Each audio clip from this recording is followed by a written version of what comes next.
quem fique apavorado, eu me sinto aprovado. Aprovadoria.com. Aprenda a escrever escrevendo. Prepare-se para a redação dos vestibulares e concursos. Aprovadoria.com. Você escreve, a gente corrige, orienta e... certifica. Acesse, assine. Aprovadoria.com. Olá, seja bem-vindo ao primeiro programa Repertório. Hoje nós estreamos com um convidado muito especial, Leandro Carnal, filósofo, historiador, professor da Unicamp. E nós vamos conversar sobre os novos pecados. Será que pecado ainda está em moda?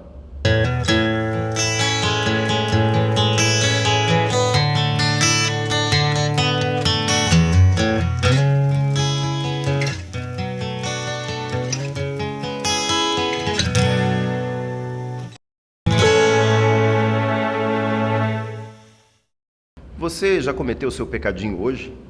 Estou aqui com o filósofo e historiador Leandro Carnal e a gente vai conversar sobre os novos pecados. Você já cometeu o seu pecadinho hoje, Carnal?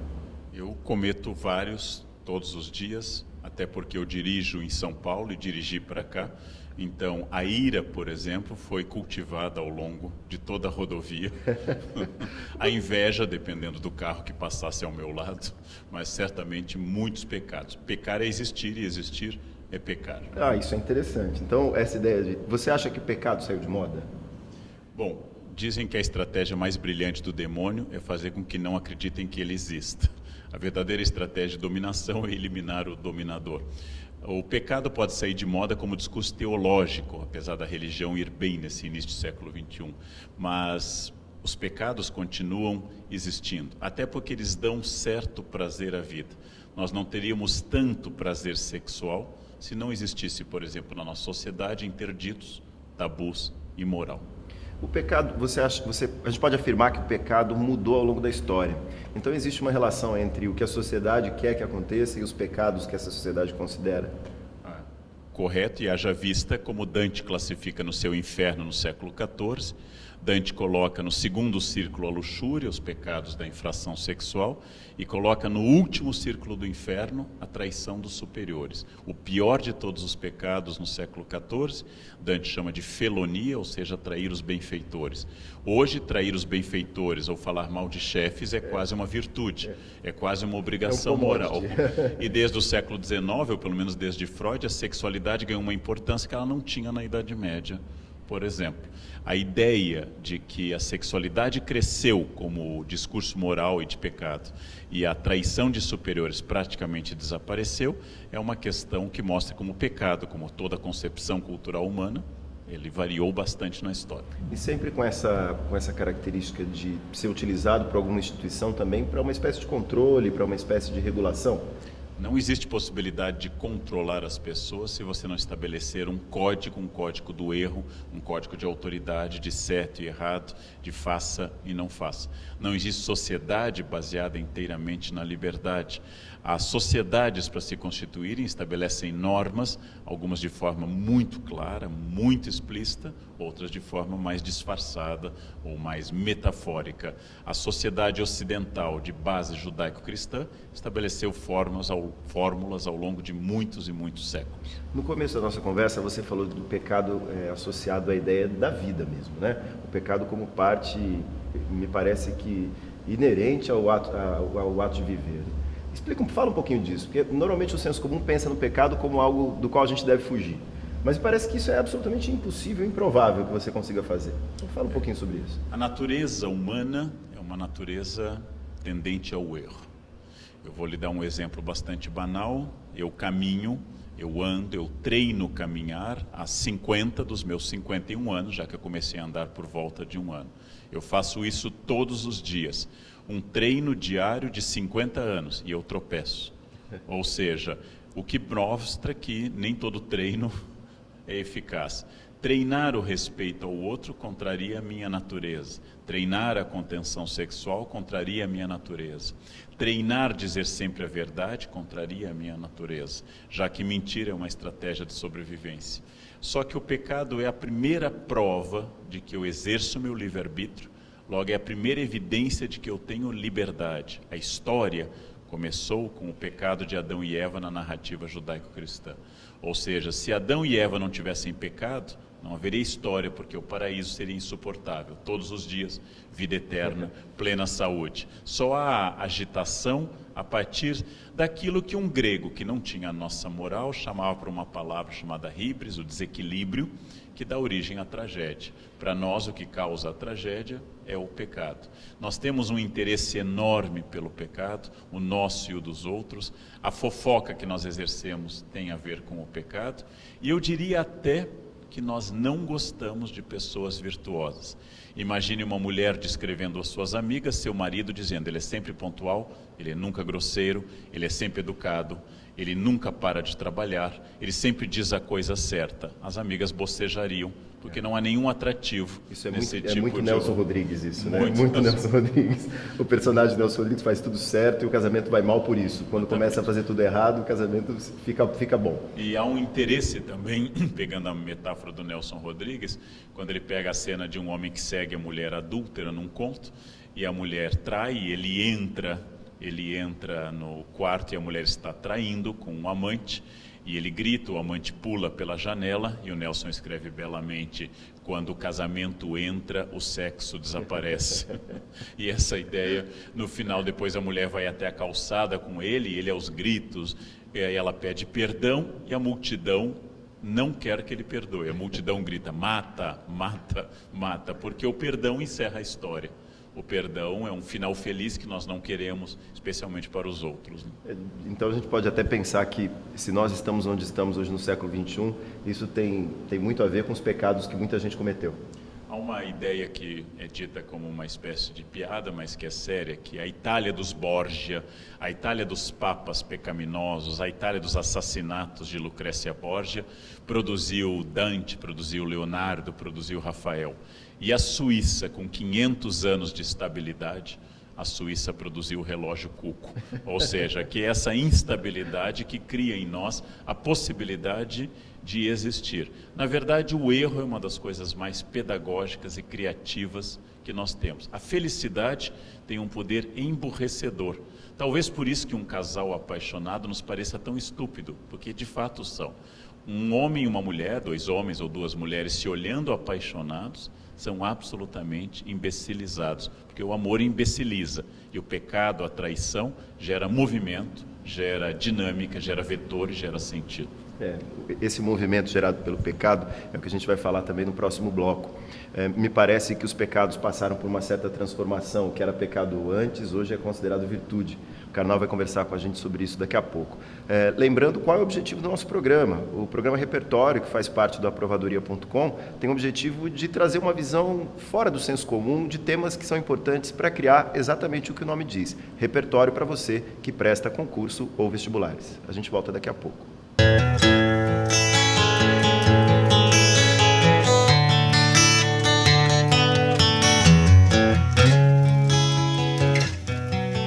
Tem quem fique apavorado, eu me sinto aprovado. Aprovadoria.com. Aprenda a escrever escrevendo. Prepare-se para a redação dos vestibulares e concursos. Aprovadoria.com. Você escreve, a gente corrige, orienta e certifica.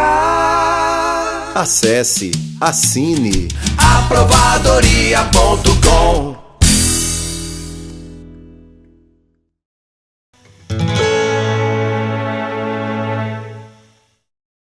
Estamos de volta com o repertório, hoje recebendo o filósofo e historiador Leandro Karnal. Nós estamos falando de pecado. Karnal, os pecados mudaram, né? O que era considerado pecado antigamente, hoje parece que nem é mais pecado e parece que existem novos pecados, até para o Vaticano, não é isso? Qual o pecado, por exemplo, que existia, que era considerado uma grande falta e que hoje é considerado uma virtude? Para os judeus, por exemplo, a idolatria é o pecado mais abominável, aliás, recebe essa palavra, abominação. E hoje a nossa preocupação com a veneração de imagens, ela é muito menor. Obedecer às ordens dos superiores, como nós tocamos indiretamente antes, era considerado uma grande virtude. Hoje o nerd, o obediente, o geek, a pessoa ligada à ordem, ela é considerada pouco criativa, ela não é empreendedora, é uma pessoa que tem problemas porque aceita as coisas. Nós hoje consideramos a rebeldia um valor. Consideramos que grandes rebeldes, como Steve Jobs, por exemplo, são empreendedores porque saíram da caixinha, pensaram fora, foram originais. A Idade Média consideraria que isto é um princípio diabólico, ou seja, é o demônio que pela primeira vez se rebelou contra a ordem divina. Mas, de alguma maneira, o empreendedorismo continua sendo um grande problema. Eu tenho uma versão gigantesca da palavra empreendedorismo. Eu acho que isso representa um incentivo a um determinado comportamento que causa uma série de problemas que nós temos hoje na sociedade. É que eu acho que é uma confusão com o termo, não? Quando os departamentos de RH dizem que os funcionários devem ter empreendedorismo, eles parecem ignorar que se os funcionários forem muito empreendedores e muito proativos, eles sairão da empresa, já que a primeira ação do empreendedor é deixar de ser empregado e ser seu próprio empregador. O segundo problema é que vem muito ao encontro do que você diz, que o empreendedorismo é associado à pessoa capaz de quebrar regras de ética. O mesmo Steve Jobs, na sua biografia autorizada, diz que o primeiro dinheiro que ele fez na vida foi com uma caixinha com a qual ele roubava sinal de interurbano da AT&T americana. Um outro empreendedor brasileiro, hoje numa situação diferente, que é o Ike Batista, se orgulha na sua biografia de ter feito contrabando de pedras preciosas da Europa e ter começado o seu dinheiro assim. Isso dito como orgulho, não apenas como falta, aquelas coisas que todos podem fazer, dito como orgulho, como ação inovadora, empreendedora, é um problema. Mas cada época criou uma nova teologia, e o empreendedorismo é a teologia do século XXI, ou seja, tem seus santos, tem sua teologia, promete o paraíso, desde que você se sacrifique, como qualquer religioso, para atingir esse paraíso. E acaba criando aquela mesma distorção, né, que a religião cria. A ideia de que você vai conseguir a salvação, no caso da religião, ou que você vai conseguir fazer um grande negócio e ficar milionário, o que me parece uma grande mentira. E o grande problema atual é ter encarnado a partir de um discurso americano de que sucesso e fracasso, ser winner ou loser, perdedor ou vencedor, se deve exclusivamente à capacidade e ao esforço. Logo, conclusão indireta e perversa dessa ideia é de que os pobres são pobres porque querem e os ricos são ricos porque têm mérito. Este talvez seja o pensamento mais perverso que se possa ter a este respeito. Isso é a ideia da meritocracia, né? E a gente pensar em meritocracia num país como o Brasil, com as injustiças todas históricas, inclusive, é meio complicado. Não que inviabilize a meritocracia, mas não é uma regra que vale para todos os casos. Ou pelo menos essa internalização, ou seja, fazer o indivíduo se achar culpado por tudo. Porque há 50 anos, por influência de certo pensamento crítico, talvez ligado à esquerda, se dizia que era o sistema que impedia alguém de ser bom ou de ser vitorioso. E hoje se diz que é o indivíduo. Todas as frases afirmativas da autoajuda estão ligadas ao empreendedorismo. Por exemplo, o que você pensar acontece. Imaginar que o que você pensa acontece só ocorre com duas categorias de pessoas, as crianças e os esquizofrênicos. São as categorias que acham que o discurso cria. Ora, atire-se de um prédio e pense se você pode voar. E pense firme, pense muito positivamente. E você vai descobrir que Newton é mais forte que o seu pensamento e você está sendo atraído à Terra independente do pensamento positivo ou negativo. Nem sempre o positivo deve ser aguardado com ansiedade. Quando você faz um exame de gravidez ou de HIV, positivo talvez seja a palavra que você não queira ver registrado. A ideia de que o sucesso pertence a quem tem pensamento positivo é uma ideia infantil. O sucesso pertence a uma pessoa por uma série complexa de ações, de determinações sociais, de oportunidade, de inteligência, de sorte, de acidente, de herança, de acaso. É uma complexidade enorme para dizer que o pensamento cria. Quem acredita nisso? Eu fecho os olhos e imagino que eu vou ganhar algo no Natal. É exatamente a criança ou o esquizofrênico que tendem a confundir realidade com fantasia. Perfeito. Voltando à lista de pecados, a preguiça sempre foi pecado?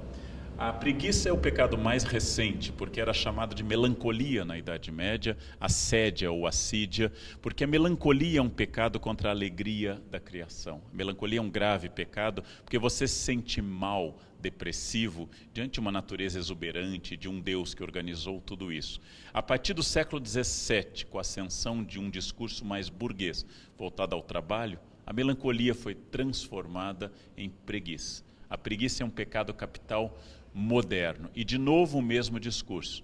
Se eu sou preguiçoso, as coisas que acontecem na minha vida têm a ver com a minha opção de não trabalhar. Essa é uma ideia recente e é uma ideia que veio ao lado da ascensão da burguesia na nossa sociedade. E não houve uma mudança além dessa já? Quer dizer, a ideia de vender a preguiça como um produto?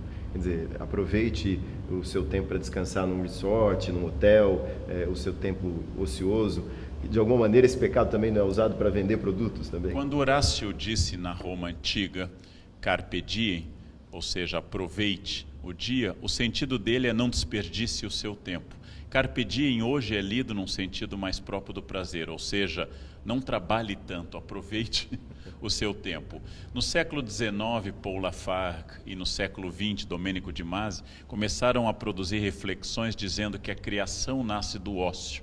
É no caso de Lafargue o livro Direito à Preguiça, no caso de Domenico de Masi a ideia do ócio criativo. E no século XX para o XXI a ideia de tempos de insight, de criação, tornaram-se muito importantes na constituição de um novo indivíduo, um indivíduo produtivo, que tem que ter ideias. Essas ideias não nascem numa rede, numa linha de produção. Mas nós somos uma geração muito workaholic, muito viciada em trabalho, work lover, com uma questão de pobreza de tempo e de falta de balanço de perspectivas.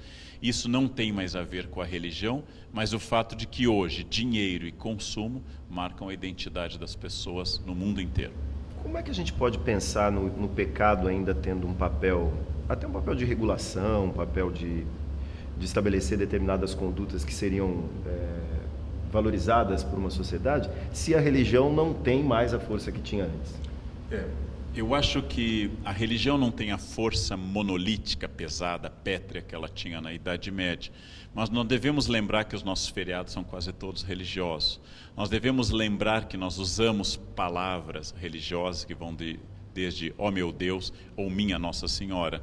Nós devemos lembrar que no nosso país, que não tem religião oficial desde 1889, há um crucifixo católico no Senado, um na Câmara de Deputados, um no Supremo Tribunal Federal, em todas as grandes repartições.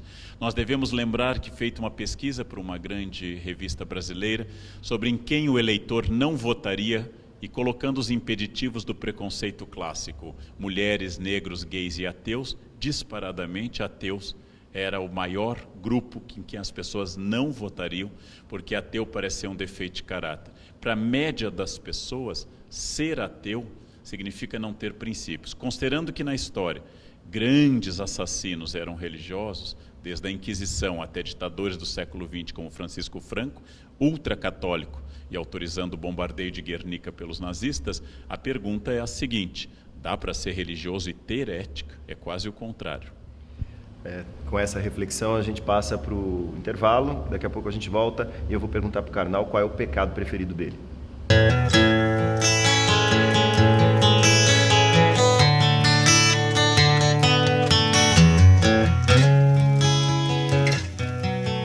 Quem fique apavorado, eu me sinto aprovado. Aprovadoria.com. Aprenda a escrever escrevendo. Prepare-se para a redação dos vestibulares e concursos. Aprovadoria.com. Você escreve, a gente corrige, orienta e certifica.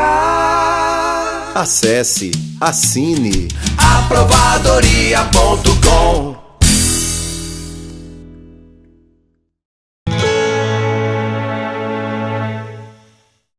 Voltamos com o repertório, hoje com o filósofo e historiador Leandro Karnal. Nós estamos falando de pecado. Eu estou aqui com o livro Pecar e Perdoar, Deus e o Homem na História. É o último livro do Leandro Karnal. E a gente falou muito de pecar e você fala de pecar e perdoar. Você falou do perdão como aquele que encerra, ele frustra, na verdade, esse jogo todo, né? Quer falar um pouquinho sobre isso? O que motivou esse livro, Pecar e Perdoar? Eu resisti, como eu digo no livro, a esse convite, porque eu achava que seria um livro para ninguém. Porque o livro Pecar e Perdoar deveria ser escrito para religiosos. E os religiosos, ao lerem, veriam que o autor não é um deles. E um não religioso se afastaria desses verbos com rapidez. Então seria um livro para ninguém. Depois eu passei a refletir que ter medo que meu livro seja para ninguém já é o pecado do orgulho. Ou seja, eu já quero que o livro tenha uma grande repercussão, ou seja, já estou cometendo o mais ancestral, fundamental e fundante de todos os pecados, que é o orgulho. Eu faço parte daqueles que acham que, independente do papel da religião hoje, os discursos se transformaram. Um grande sociólogo alemão, Max Weber, disse que o homem, na Idade Média, rezava antes de sair de casa. O homem, no mundo contemporâneo, lê o jornal antes de sair de casa, significando com isso que ele procura proteção para o seu dia agora em outro meio, que é a informação. Estamos em 2014, o momento de maior alfabetização da espécie humana, de maior difusão de conhecimentos graças à internet, de maior universalização das escolas, de maior distribuição de conhecimentos e menor monopólio da verdade de toda a história humana. Um vidente diz que um avião vai cair na Paulista e apresenta como prova ser vidente. E uma empresa muda o número do voo para que isso não ocorra. E pessoas na Paulista, coração financeiro do capitalismo brasileiro, não vão trabalhar. Não estamos no sertão de Canudos, onde Antônio Conselheiro convencia massas. Estamos no coração de São Paulo. As pessoas não vão trabalhar com medo que o avião caia. Evidentemente, a profecia era uma furada, esse é um pleonasmo, toda profecia é uma furada, a não ser pela regra matemática. Eu posso profetizar tanto que um dia acontece pela regra das probabilidades. E as pessoas, em 2014, continuam com um pensamento místico e mágico.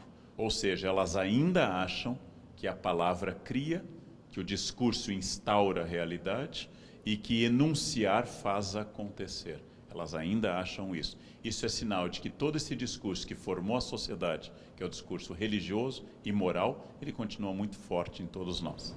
Sem dúvida. Karnal, filosofar é pecar? Depende se a igreja ensinava, por exemplo, através do padroeiro das secretárias e tradutores São Jerônimo, que sonhou um dia que estava sendo chicoteado por Jesus, porque amava mais Cícero do que Jesus. A questão é que eu posso entender, como diz Agostinho, que eu discuto, aprofundo e entendo para crer. Credo ut intelligam e não credo qui é absurdo, ou seja, eu discuto para crer e não discuto porque é absurdo. Se a razão para o religioso leva a Deus, ela não é pecado. Se ela afasta de Deus, ela é um pecado. E é por isso que a razão é um problema para a religião, porque a razão não pode ter senhor, não pode ter limite, não pode ter algema. Sendo livre por natureza, ela é rebelde. E sendo rebelde, ela permite que as pessoas digam qualquer coisa. Inclusive, como Nietzsche disse no século XIX, Deus está morto. E o diabo?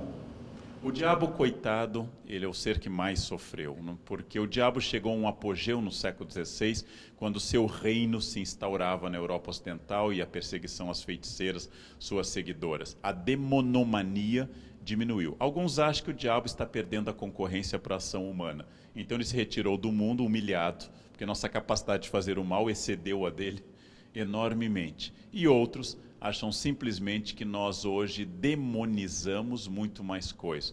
Hoje talvez nós tenhamos mais horror à gordura, à lipofobia, do que à possessão demoníaca. Então nós criamos outros demônios imaginários, estéticos ou morais, fazendo leituras sobre fatos concretos, leituras abstratas sobre fatos concretos. Karnal, qual é o seu pecado preferido?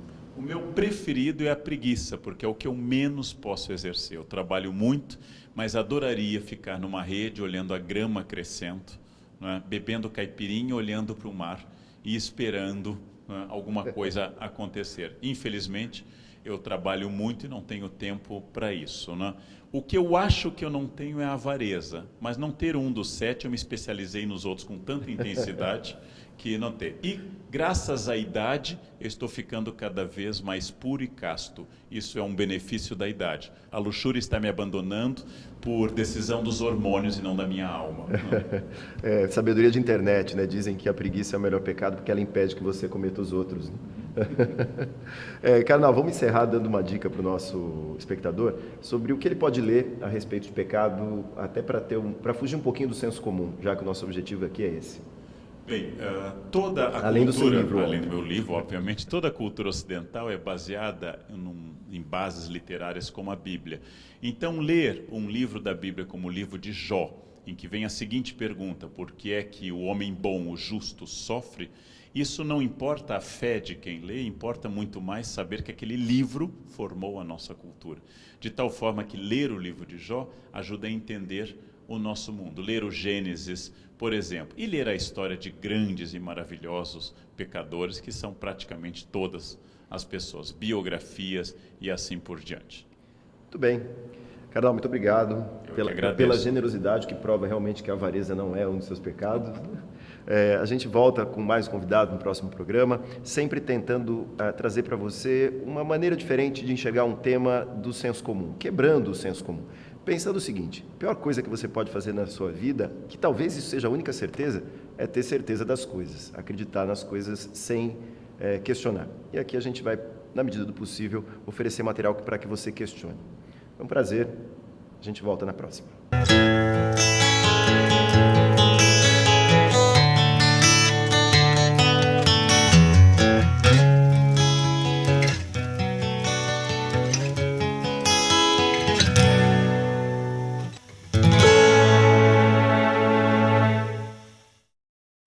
Fique apavorado, eu me sinto aprovado. Aprovadoria.com. Aprenda a escrever escrevendo. Prepare-se para a redação dos vestibulares e concursos. Aprovadoria.com. Você escreve, a gente corrige, orienta e certifica. Acesse, assine. Aprovadoria.com.